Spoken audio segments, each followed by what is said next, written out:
हाय, मी आहे आरजे नेहा आणि आज मी तुम्हाला स्टोरी सांगते निस्सीम प्रेमाची। स्वातीला तेव्हा मुळात लग्नच करायचं नव्हतं, पण घरातल्यांना मात्र तिच्या लग्नाची फारच घाई लागलेली। कारणही तसंच होतं। स्वाती दिसायला खूप सुंदर होती, अगदी सिनेमातल्या नटीसारखी।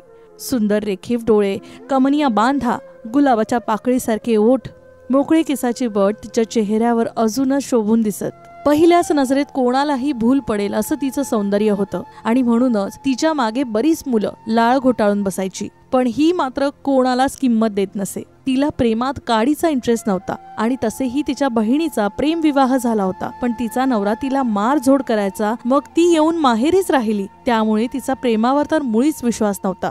शिवाय मोठ्या मुलीप्रमाणे जर ही कोणाच्या प्रेमात पडली आणि पुन्हा तसंच झालं तर, या भीतीने घरातील तिचे लग्न करायची घाई करत होते। तशी स्वाती बिनधास्त मुलगी होती। कोणा मुलाची तिच्या समोर प्रपोज करायची हिम्मत व्हायची नाही, कारण तिने एका अशाच रोड रोमियोला भर रस्त्यात कानाखाली मारून पोलिसांच्या हवाली केलं होतं। कारण त्या मुलाने गर्दीची संधी घेत तिच्या छातीवरून हात फिरवला। स्वातीने एका क्षणात त्याचा हात पकडून त्याला चांगलीच अद्दल घडवली होती। तिच्या जागी दुसरी कोणी असती तर कदाचित घाबरून गेली असती, पण स्वातीने हिम्मत दाखवली, कारण तिला हे असलं प्रकरण नवीन नव्हतं आणि म्हणूनच घरातील घाबरत होते। लवकरात लवकर तिच्यासाठी मुलगा बघत होते, पण तिचं सेकंड इयर चालू होतं, त्यामुळे अर्धवट शिक्षण ठेवून लग्न करणं तिला अजिबात मान्य नव्हतं। तिने कितीतरी वेळा घरातल्यांना समजावलंही, पण तिचं कोणी ऐकायला तयार नव्हतं, कारण तिच्या बाबांचं तिच्यावर खूप प्रेम होतं। तिच्या बाबतीत काही वाईट होऊ नये असाच त्यांचा हेतू होता। 4 ते 5 मुलं बघितली, परंतु बाबांना हवा तसा मुलगा मिळाला नाही, तरी त्यांनी प्रयत्न चालूच ठेवले। आजही स्वातीला बघण्यासाठी पाहुणे आले होते। तेवढ्यात पुनीत कॉलेजच्या कामानिमित्त स्वातीकडे आला होता, पण पाहुण्यांना बघून त्यांनी तिथून जायचं ठरवलं। पण स्वातीच्या बाबांनी त्याला बसवलं, पाहुण्यांची ओळख करून दिली। पुनीत आणि स्वाती लहानपणापासूनचे मित्र, अगदी एकाच वर्गात शिकलेले आणि एकाच बेंचवर बसायचे। दोघांच्या घरचे फॅमिली सारखे एकमेकांना होते, पण त्याने काहीतरी काम असल्याचं सांगून तिथून पळ काढला। पुनीतला आता हे सर्व बघून खूप त्रास होत होता, कारण तो स्वातीवर अगदी मनापासून प्रेम करायचा, पण हे सांगायची त्याची कधी हिम्मत झाली नाही। त्याने विचार केलाही होता की कॉलेजचं शेवटचं वर्ष संपलं की आपण स्वातीला सांगून टाकूया, पण आत्ताची परिस्थिती काही वेगळीच होती। स्वाती त्याला म्हणाली होती शिक्षण पूर्ण झाल्याशिवाय ती लग्न करणारच नाही। मग असं अचानक काय झालं? विचार करून करून पुनीत रडवेला झाला। तिकडे मुलाला स्वाती पसंत आली, स्वातीच्या घरच्यांनाही मुलगा पसंत आला, पण तिला कोणी विचारलंच नाही। तसंही तिला लग्न करायचं नव्हतं, पण बाबांच्या इच्छेखातर तिनेही होकार दिला। लग्न ठरलं। 8 दिवसात तिचा साखरपुडा होता। सगळे कॉलेजचे मित्र साखरपुड्याला आले होते, खुशही होते, पण पुनीत मात्र खुश नव्हता। त्याच्या चेहऱ्यावर ते दिसत होतं आणि स्वातीलाही ते कळलं होतं। साखरपुडा झाला, लग्नाची तारीख काढण्यात आली। 15 दिवसांवर लग्न आलं होतं। पत्रिका छापल्या, अर्ध्या अधिक वाटल्याही, सर्व तयाऱ्या झाल्या। स्वाती तिच्या मैत्रिणीला पत्रिका द्यायला गेली होती। येताना तिला उशीर झाला। ती रोजच्या रस्त्याने घरी यायला निघाली, पण आजचा दिवस तिच्या आयुष्याला कलाटणी देणारा होता। तिला हे स्वप्नातही वाटलं नसेल की तिचा असा कुणीतरी घात करेल। ती धापा टाकत चालत होती, घरी लवकर पोहोचायचं होतं, पण अचानक समोर कोणीतरी आडवं आलं। तिने पाहिले तर समोर तो मुलगा होता ज्याला तिने पोलिसात दिले होते। त्याला समोर बघून तिला थोडी भीती वाटली, पण ती त्याच्याकडे दुर्लक्ष करून पुन्हा चालू लागली। त्यांनी मागून येऊन स्वातीच्या मोकळ्या केसांना धरून खाली रस्त्यावर जोरात आपटलं आणि आपल्या खिच्यातून एक ऍसिडची बाटली बाहेर काढून स्वातीच्या चेहऱ्यावर एका क्षणात खाली केली। स्वाती जीवाच्या आकांतात किंचाळत होती। तिचा चेहरा काही क्षणात विद्रूप दिसायला लागला होता। ती तिथेच मूर्छा येऊन पडली। खूप उशीर झाला तरी स्वाती घरी आली नव्हती। बाबांना आता तिची काळजी वाटू लागली। त्यांनी न राहून स्कूटी काढली आणि निघाले। रस्त्यात खूप अंधार होता। थोड्या अंतरावर गेल्यानंतर त्यांना रस्त्यात कोणीतरी आडवं पडलेलं दिसलं। त्यांनी स्कूटी थांबवली आणि जवळ जाऊन बघितलं तर त्यांच्या हृदयात धस झालं। तिचा चेहरा खराब झाला होता, पण तिचा ड्रेस आणि बाजूला पडलेल्या तिच्या वस्तू बघून त्यांना आता रडू आवरेना। त्यांनी हंबरडास फोडला। कसे तरी घरी फोन लावला। घरातील सर्व लगेच पोहोचले। स्वातीला तडक गाडीत उचलून ठेवलं आणि लगेच हॉस्पिटलमध्ये नेण्यात आलं। तिची अवस्था खूप नाजूक होती, अजूनही ती बेशुद्धच होती।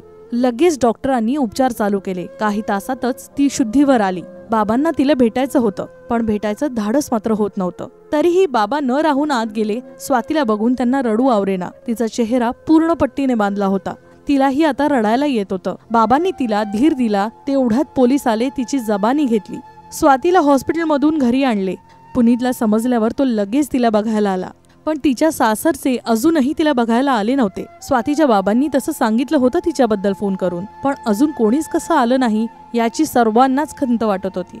पुनीत रोज तिच्या जवळ येऊन बसायचा, तिला धीर द्यायचा, पण ती खूप हळवी झाली होती. प्रत्येक क्षणाला अश्रू गाळत बसायची. आधी स्वाती धाडशी होती, पण या धक्क्यामुळे ती पूर्ण बिथरून गेलेली.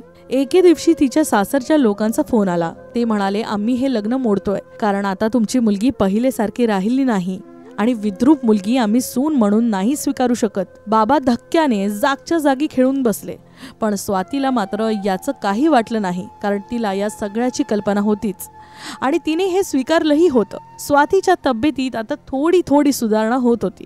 घरातील सर्वच तिची खूप काळजी घेत होते. पुनीतही रोज न चुकता यायचा, तिला भेटायचा, मस्त कॉलेजच्या गप्पा सांगायचा. तेवढंच तिला जरा बरं वाटायचं. आता तिला पहिलेसारखं वाटू लागलं होतं, पण ती आरशात चेहरा बघायला घाबरायची. मग पुढे बाबांनी तिला तिचं शिक्षण पूर्ण करण्यास सांगितलं, त्यात तिचं मन रमून जाईल म्हणून. मग पुनीत तिला रोज कॉलेजला न्यायला सोडायला यायचा. त्याने तिला अभ्यासातही खूप मदत केली. तिच्या चेहऱ्यामुळे त्याला कसलाही फरक पडत नव्हता. उलट तो तिच्यावर अजूनही तितकंच प्रेम करायचा. पण आताही स्वातीला सांगायला त्याची हिंमत होत नसे. दिवस पुढे पुढे सरकत गेले तसं कॉलेजही संपलं. लास्ट इयरची परीक्षा झाली, रिझल्टही लागला. स्वातीला आणि पुनीतला दोघांनाही फर्स्ट क्लास मिळाला होता. पुनीत स्वातीच्या घरी पेढे घेऊन आला. सर्वांना पेढे दिले. स्वातीला स्वतःच्या हाताने पेढा भरवला. दकळत तिच्या डोळ्यातनं पाणी यायला लागलं. तिला पहिले दिवस आठवले, तेव्हाची ती आणि आत्ताची ती. खूप बदल झालेला होता. तिच्याकडे बघून घरातील सगळ्यांचेच डोळे पाण्याने भरले. पुनीतने तिचे डोळे पुसले, म्हणाला, कशाला रडतीयस तू? मी आहे ना तुझ्यासोबत. तू घाबरू नको. कोणीही तुझ्यासोबत नसेल ना तरी मी साथ देईन तुला शेवटपर्यंत. माझं तुझ्यावर खूप प्रेम आहे मनापासून, आणि मी सहानुभूती म्हणून किंवा तुला बरं वाटेल म्हणून नाही बोलत आहे. जेव्हा मला प्रेम म्हणजे काय हे कळायला लागलं ना, तेव्हा मला तुझ्यावर प्रेम करावंसं वाटलं, कारण तुझ्यापेक्षा मी जास्त कोणालाच जवळचं मानत नव्हतो. मी तुला आपलं शिक्षण पूर्ण झाल्यावर विचारणारच होतो, पण त्या अगोदरच तुझं लग्न ठरलं. मग माझं बोलणं मनातच राहून गेलं. मी तेव्हाही खूप प्रेम करायचो तुझ्यावर, आणि आताही तितकंच करतोय. त्याने तिचा हात हातात घेतला आणि म्हणाला, लग्न करशील माझ्याशी? घरातले सर्वजण आश्चर्याने पुनीतकडे बघत होते. बाबांना आता वाटू लागलं, इतका चांगला मुलगा जवळ असताना मी माझ्या मुलीचं सुख बाहेर शोधत होतो. खूप दिवसातून सर्वांनाच आज आनंद होत होता, पण स्वातीचा होकार यायचा बाकी होता. पुनीतने जेव्हा तिला पुन्हा विचारलं तेव्हा तिने हसूनच होकारार्थी मान हलवली. त्यानंतर मात्र तिने मागं बघायचं सोडून दिलं. शिक्षण झालं, MBA केलं आणि जॉबही मिळाला. पुनीतही चांगल्या ठिकाणी कामाला लागला. मग सर्व सुरळीत झाल्यासारखं वाटल्यावर घरातल्यांच्या संमतीने दोघांचं थाटामाटात लग्न झालं आणि आता दोघंही सुखी संसार करतायत.